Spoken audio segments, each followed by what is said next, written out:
Hello students, welcome to the channel biology by MSK। तो आज की क्लास में हम सीखने वाले हैं 10th क्लास का chapter number 4 carbon and its compound. तो हम जानते हैं कि इस चैप्टर में क्या है और क्या चीज़ इंपॉर्टेंट है और क्या एग्जाम में पूछी जाती है, क्या आने वाली है। तो देखते हैं इसमें। तो सबसे पहले चैप्टर नंबर 4 को हम डिस्कस करने वाले हैं, जिसका नाम है carbon and its compound. Carbon and its compound. तो हम यहाँ पर पढ़ने वाले हैं कार्बन और इसके कंपाउंड के बारे में। ठीक है, we are going to study about carbon and its compound. तो हम जान लेते कि भाई कार्बन जो है वो क्या है। कार्बन क्या है? तो हम बोल सकते हैं जो कार्बन है एक एलिमेंट है। क्या है? एक एलिमेंट जिसका atomic number having atomic number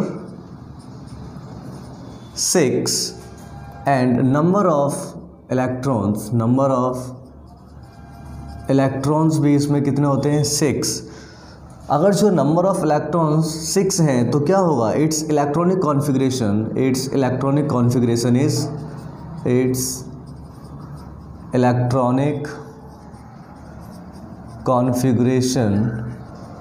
will be 2-4। so we can say there are 4 valence electron। तो यहाँ पर वैलेंस इलेक्ट्रॉन, संयोजक इलेक्ट्रॉन कितने हैं? संयोजक इलेक्ट्रॉन यहाँ पर 4 हैं और इसकी वैलेंसी भी 4 हो जाएगी। वैलेंसी क्या हो जाएगी इसकी? 4, यानी कि वैलेंसी 4। अगर जो हम बात करते हैं कि इस पर प्रोटॉन कितने होते हैं, नंबर ऑफ प्रोटॉन्स की, किसकी बात कर लेते हैं? नंबर ऑफ प्रोटॉन्स की। नंबर ऑफ प्रोटॉन्स, तो नंबर ऑफ प्रोटॉन 6 होते हैं, क्योंकि किसी भी एटम की अगर जो हम बात करते हैं तो उसमें number of electron is equal to number of proton. इसीलिए हम कहते हैं जो एटम होता है वो इलेक्ट्रिकली न्यूट्रल होता है, क्योंकि प्लस और माइनस का चार्ज इक्वल होता है उसमें। ऐसा थॉमसन ने भी अपने मॉडल में कहा था। इसके बाद हम जानते हैं कि इसका इलेक्ट्रॉनिक कॉन्फ़िगरेशन 2-4 आया है, जिसकी वजह से इसकी वैलेंसी कितनी हो गई है? 4। कार्बन की वैलेंसी 4 होती है। कार्बन की वैलेंसी कितनी है? 4। अब बात आती है अपने कंपाउंड कैसे बनाएगा। आपको पता है जब ये किसी से बॉन्ड बनाएगा, क्या बनाएगा? बॉन्ड यानी कि आबंध बनाएगा, तो इसको अपनी वैलेंसी से, जो वैलेंस सेल में इलेक्ट्रॉन होते हैं वो क्या करेंगे? बॉन्डिंग में पार्टिसिपेट करेंगे। क्या करेंगे? बॉन्डिंग में पार्टिसिपेट। लेकिन कोई भी जो एटम है वो या तो इलेक्ट्रॉन को डोनेट करता है या इलेक्ट्रॉन को एक्सेप्ट करता है, जिसकी वजह से क्या बनता है? जिसकी वजह से बॉन्ड बनेगा, यानी कि आबंध बनेगा। तो हम देखते हैं जो कार्बन है वो कैसे आबंध बनाता है। क्या कार्बन C4 पॉजिटिव फॉर्म करेगा? हम बात कर रहे हैं C4 पॉजिटिव। C4 पॉजिटिव का यहाँ पर मतलब है कि कार्बन जो है अपने 4 इलेक्ट्रॉन दे चुका है। क्या दे चुका है? 4 इलेक्ट्रॉन। जब कार्बन अपने 4 इलेक्ट्रॉन को डोनेट कर देगा, यानी कि जो इसके पास आउटर मोस्ट सेल में 4 इलेक्ट्रॉन थे, इसने क्या किया? उसको डोनेट कर दिया, तो 2 यानी कि ये फिल्ड रह जाएगा, यानी कि इसका आउटर मोस्ट सेल पूरा फिल्ड होगा, पूरा भरा हुआ होगा, जिसकी वजह से ये स्टेबल हो जाएगा। लेकिन कार्बन अपने 4 इलेक्ट्रॉन डोनेट नहीं कर पाता है। क्यों नहीं कर पाता है? आओ जानते हैं। देखेंगे ज़रा। हमें पता है कि जो प्रोटॉन है इसके पास वो 6 है और ये प्लस चार्ज कैरी करते हैं, और इलेक्ट्रॉन जो है इसके पास वो 6 है जो माइनस का चार्ज कैरी करते हैं, जो कुछ इस तरीके से अरेंज हैं। यानी कि अगर जो हम कार्बन का डायग्राम बनाएं तो हमें कुछ ऐसा दिखाई देगा इसका एटम। कार्बन के फर्स्ट शेल के अंदर 2 इलेक्ट्रॉन होते हैं। कितने इलेक्ट्रॉन होते हैं? 2 इलेक्ट्रॉन। ठीक है, और सेकंड में होते हैं 4। 1 2 3 4। तो कार्बन का ये एक मॉडल है। ठीक है, न्यूक्लियस को मैं थोड़ा सेंटर में बना के बड़ा कर देता हूँ, अलग कलर से रिप्रेजेंट कर देता हूँ न्यूक्लियस को। That is nucleus. ओके, तो ये एक कार्बन का मॉलिक्यूल हो गया। अब कार्बन जब अपने कंपाउंड बनेगा तो हमें अच्छी तरीके से पता है कोई भी एटम रिएक्शन क्यों करता है। कोई भी एटम रिएक्शन इसलिए करता है क्योंकि उस एटम को क्या होना है, स्टेबल होना है। क्या होना है, स्टेबल, उसको स्टेबिलिटी गेन करनी है, और हम कह सकते हैं कि उसको नॉवल गैस कॉन्फ़िगरेशन अटेंड करना है। क्या अटेंड करना है, नॉवल गैस कॉन्फ़िगरेशन। क्योंकि जब भी कोई एटम नॉवल गैस कॉन्फ़िगरेशन को अटेंड करता है तो वो क्या हो जाता है, स्टेबल हो जाता है। क्या हो जाता है, स्टेबल, यानी कि वो अनरिएक्टिव हो जाएगा, रिएक्टिव नहीं रहेगा, जिसकी वजह से यहाँ पर कार्बन भी सोचता है कि मैं भी स्टेबल हो जाऊँ। क्या हो जाऊँ, मैं स्टेबल हो जाऊँ। और अगर जो ये एटम चाहता है कि मैं स्टेबल हो जाऊँ तो क्या करेगा ये, या तो अपने 4 इलेक्ट्रॉन किसी को दे देगा, अपने 4 इलेक्ट्रॉन किसी को दे देगा, डोनेट कर देगा, तो इसके पास 2 रह जाएंगे। क्या रह जाएंगे, 2। कितने रह जाएंगे इलेक्ट्रॉन, 2, जो कि एक नॉवल गैस कॉन्फ़िगरेशन में आता है। दूसरी कंडीशन क्या है कि या किसी से 4 इलेक्ट्रॉन ले ले। अगर जो ये 4 इलेक्ट्रॉन लेता है तो टोटल 10 हो जाएंगे, क्योंकि इसके पास 6 तो ऑलरेडी थे, 6 तो ऑलरेडी थे। तो अब ये करता क्या है, दोनों में से हम देखते हैं, ध्यान से देखना। अगर जो कोई कार्बन अपने 4 इलेक्ट्रॉन को डोनेट करता है, क्या करता है, अपने 4 इलेक्ट्रॉन को डोनेट, तो वो C4 पॉजिटिव बनाएगा। क्या बनाएगा, C4 positive. But that is not possible, ये उसके लिए पॉसिबल नहीं है, ये उसके लिए असंभव है कि वो C4 पॉजिटिव बनाए। अब बात आती है कि C4 पॉजिटिव वो क्यों नहीं बना सकता, देखते हैं। आउटरमोस्ट सेल, यानी कि ये सेकंड सेल है, दूसरा कक्ष है। अब इसमें से इलेक्ट्रॉन्स हमें रिमूव करने हैं, निकालने हैं। न्यूक्लियस के बहुत ज़्यादा नज़दीक होने की वजह से यहाँ से इन इलेक्ट्रॉन को निकालने के लिए हमें हाई अमाउंट ऑफ एनर्जी की ज़रूरत पड़ती है, और वो इतनी ज़्यादा ज़रूरत पड़ती है उस एनर्जी की, बहुत ज़्यादा एनर्जी की ज़रूरत है, जिसकी वजह से हम उसको उतनी एनर्जी प्रोवाइड कर ही नहीं पाते हैं, और ये कार्बन अपने 4 इलेक्ट्रॉन नहीं निकाल सकता है। तो आई होप समझ में आ गई होगी बात कि कार्बन C4 पॉजिटिव क्यों नहीं बनाता है। तो इसका पहला रीज़न क्या है, ठीक है, C4 पॉजिटिव नहीं बनाने का रीज़न ये है कि क्या देना पड़ेगा, हमें बहुत ज़्यादा अमाउंट ऑफ एनर्जी की ज़रूरत होती है, जो सप्लाई करनी पड़ेगी, देनी पड़ेगी, तब जाके हम C4 पॉजिटिव बना सकते हैं। बट ऐसा पॉसिबल नहीं है इतनी ज़्यादा अमाउंट में एनर्जी को सप्लाई कर पाना। तो इसलिए वाला पार्ट तो हो गया कैंसिल, यानी कि जो कार्बन है वो अपने इलेक्ट्रॉन्स किसी को दे नहीं सकता। लेकिन अगर जो हम बात करते हैं सेकंड पॉइंट की, किसकी बात करते हैं, C4 चलो नेगेटिव बना देते हैं। क्या कर देते हैं, C4 नेगेटिव बना देते हैं। तो कार्बन जो है वो C4 नेगेटिव भी नहीं बना पाता है। क्यों नहीं बना पाता है, आओ देखते हैं। जैसा कि हम जानते हैं कि कार्बन के पास प्रोटॉन तो 6 है, यानी कि पॉजिटिव चार्ज 6 है, और इलेक्ट्रॉन भी 6 है, यानी कि नेगेटिव चार्ज भी 6 है। बट अगर जो ये C4 नेगेटिव बनाएगा तो इसका मतलब क्या हो गया, प्रोटॉन तो इसके पास 6 ही रहे, लेकिन इलेक्ट्रॉन हम कह सकते हैं कि 4 इसने और ले लिए।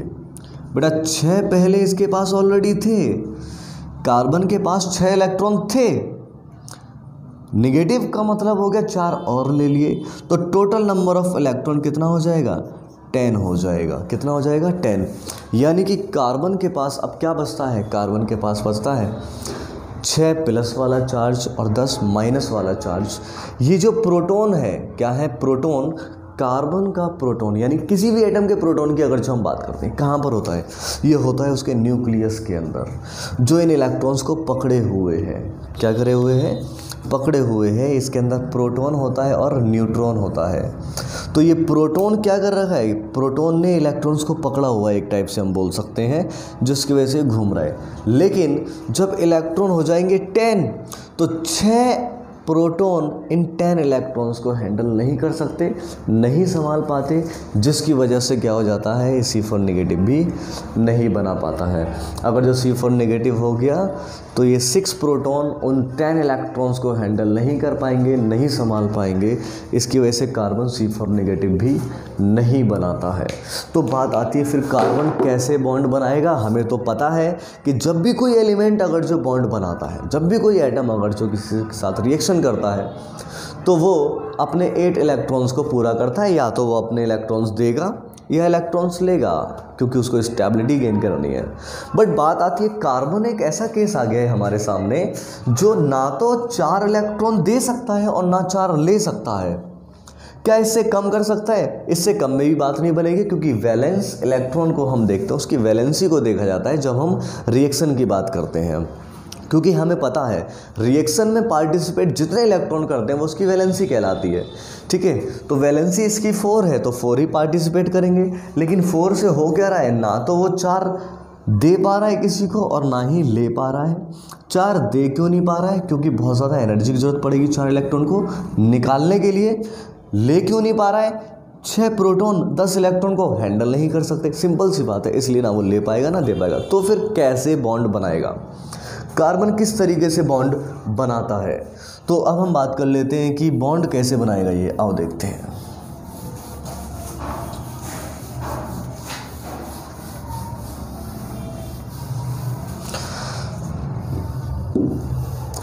तो कार्बन एक्चुअली में शेयरिंग करता है इलेक्ट्रॉन्स की। क्या करता है? Sharing. Carbon forms bonds by sharing of electrons, by sharing of electrons। अभी कार्बन क्या करेगा?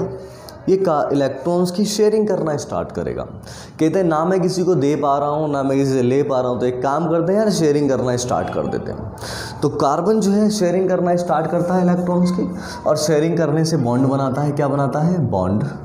और शेयरिंग करने से जो बॉन्ड बनता है उसको हम बोलते हैं कोवैलेंट बॉन्ड। क्या बोलते हैं? Covalent bond. तो पूछा जाता है भैया कोवैलेंट बॉन्ड क्या होता है, तो हम इसको डिफाइन कर सकते हैं, the bond which is formed by sharing of electrons is known as covalent bond। Hindi वाले इसको बोलते हैं सहसंयोजी आबंध। क्या बोलते हैं? सहसंयोजी आबंध। एक ऐसा आबंध जो इलेक्ट्रॉन के साझेदारी से बने। किससे बने? इलेक्ट्रॉन्स की साझेदारी से, तो उसको हम क्या बोलते हैं?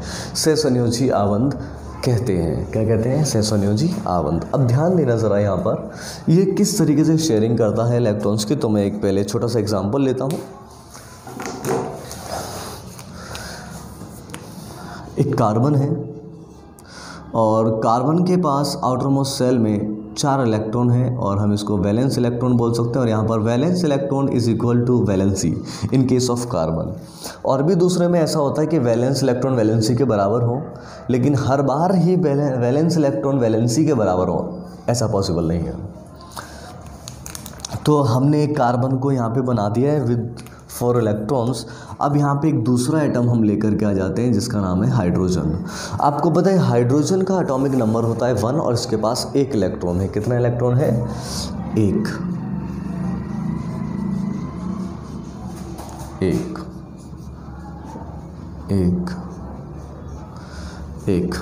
ठीक है, तो जो हाइड्रोजन है उसके पास 1 इलेक्ट्रॉन है। वो चाहता है कि भाई मेरा नॉवल गैस कॉन्फ़िगरेशन मिल जाए। तो हाइड्रोजन के पास का जो नॉवल गैस कॉन्फ़िगरेशन होता है दैट इज़ हीलियम। क्या होता है? हीलियम। तो वो चाहेगा कि मेरे पास 2 इलेक्ट्रॉन आ जाएं। कितने इलेक्ट्रॉन आ जाएं? 2, क्योंकि वो हीलियम का नॉवल गैस कॉन्फ़िगरेशन को अटेन करेगा। तो हम देख लेते हैं किस तरीके से। तो हाइड्रोजन और कार्बन जो है इस इलेक्ट्रॉन की शेयरिंग करेंगे। क्या करेंगे? इन इलेक्ट्रॉन की शेयरिंग। जब इन दोनों इलेक्ट्रॉन की शेयरिंग होगी तो हाइड्रोजन बोलेगा कि भाई मुझे तो मेरे 2 इलेक्ट्रॉन मिल गए, मेरे पास तो नॉवल गैस कॉन्फ़िगरेशन आ गया।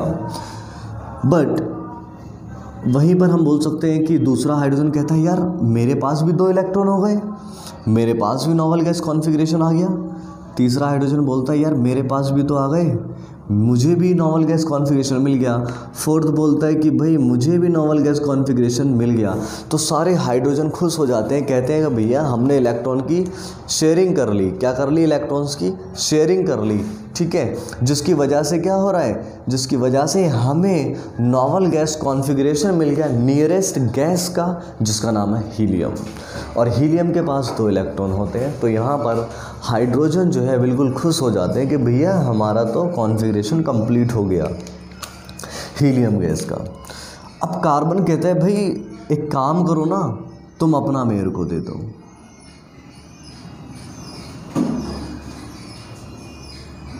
तो कार्बन कहता है कि यार मेरे भी 8 पूरे हो गए, 4 तो थे ही, 1 2 3 4 और आ गए, यानी कि साझेदारी हो गई। क्या हो गई? साझेदारी। ठीक है, तो ये जो साझेदारी है, इसी साझेदारी को हम बोलते हैं कोवैलेंट बॉन्ड जो ये बनाएगा। ठीक है, तो आप देख सकते हैं किस तरीके से यहाँ पे साझेदारी हुई। अब क्या होगा, कार्बन को अगर जो हम देखें तो उसके 8 पूरे हैं और हाइड्रोजन को देखें तो उसके 2 पूरे हैं, लेकिन क्या रियल में ये 8 के 8 कार्बन के हैं? नहीं। क्या ये दोनों के दोनों हाइड्रोजन के हैं? नहीं। फिर इन दोनों ने अपने इलेक्ट्रॉन की साझेदारी की है। क्या की है? साझेदारी की है, यानी कि शेयरिंग की है इलेक्ट्रॉन्स की, जिसकी वजह से इनमें एक बॉन्ड बन जाएगा और उस बॉन्ड को हम क्या बोलेंगे? Covalent bond. क्या बोलेंगे उस बॉन्ड को हम? Covalent bond. अब ये जो स्ट्रक्चर है, अगर जो हम इसके नाम पर जाएं तो इसका नाम होता है मीथेन। क्या नाम है इसका? मीथेन। हिंदी में भी मीथेन है। ठीक है, फॉर्मूला होता है इसका CH4। आप देख सकते हैं कार्बन 1 है, हाइड्रोजन 4 है, कार्बन 1 हाइड्रोजन 4, CH4। ठीक है, अभी ये जो स्ट्रक्चर आप देख रहे हैं यहाँ पर हमने इलेक्ट्रॉन को डिनोट किया हुआ है। किसको डिनोट किया हुआ है? इलेक्ट्रॉन को। एक ऐसी स्ट्रक्चर, किसी भी कंपाउंड की आप एक ऐसी स्ट्रक्चर बना रहे हैं जिसमें आपने बॉन्ड की जगह इलेक्ट्रॉन्स को रिप्रेजेंट किया हुआ हो। किसको रिप्रेजेंट किया हुआ हो? बॉन्ड्स की जगह इलेक्ट्रॉन्स को। तो वैसी स्ट्रक्चर को हम बोलते हैं इलेक्ट्रॉन डॉट स्ट्रक्चर। क्या बोलते हैं? Electron dot structure. मैं लिख देता हूँ यहाँ पर, ये क्या है? Electron dot structure. अब ये इलेक्ट्रॉन डॉट स्ट्रक्चर किसकी है? तो ये है मीथेन की। किसकी है? मीथेन की। हिंदी में इसको हम बोलेंगे, इलेक्ट्रॉन डॉट स्ट्रक्चर का हम बोलते हैं इलेक्ट्रॉन की बिंदु संरचना। इलेक्ट्रॉन की बिंदु संरचना, और ये है किसकी? मीथेन की है। क्या बात समझ में आ गई? तो हमने जाना कि भाई जो कार्बन है ना, वो शेयरिंग करके बॉन्ड बनाता है, और शेयरिंग करने से जो बॉन्ड बनता है उसको हम कोवैलेंट बॉन्ड कहते हैं। हिंदी में इसको हम सहसंयोजीय बंध कहते हैं। क्या इसके अलावा कोई और इलेक्ट्रॉन, कोई और एलिमेंट्स हैं जो कोवैलेंट बॉन्ड बनाते हैं? जी हाँ, बिल्कुल हैं। आओ देखते हैं वो कौन कौन से हैं। Other elements, other atoms which form covalent bond.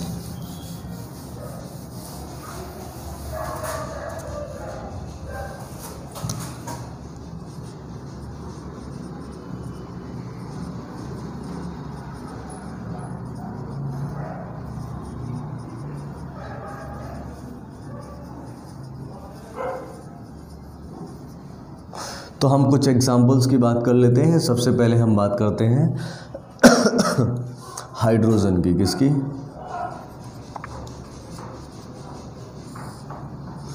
अब ये जो हाइड्रोजन है ये किस तरीके से कोवैलेंट बॉन्ड बनाता है, आओ हम देखते हैं ज़रा। तो मैं अलग कलर का यूज़ करूँगा यहाँ पर। देखिए हमारे पास ना यहाँ पर एक हाइड्रोजन है। क्या है? एक हाइड्रोजन H। और हमें पता है हाइड्रोजन के आउटरमोस्ट सेल में भैया 1 इलेक्ट्रॉन होता है। तो ये खाली तो एग्जिस्ट कर ही नहीं सकता है, एम्प्टी बिल्कुल भी एग्जिस्ट नहीं करेगा, क्योंकि ये हाईली अनस्टेबल है। कैसा है? Highly unstable. यहीं पर हमने क्या किया, एक दूसरा हाइड्रोजन ले लिया, इसके पास भी क्या है? 1 इलेक्ट्रॉन है अपना। अब ये दोनों क्या करते हैं, कहते हैं यार हमारे पास स्टेबिलिटी नहीं है, स्टेबिलिटी गेन करना है।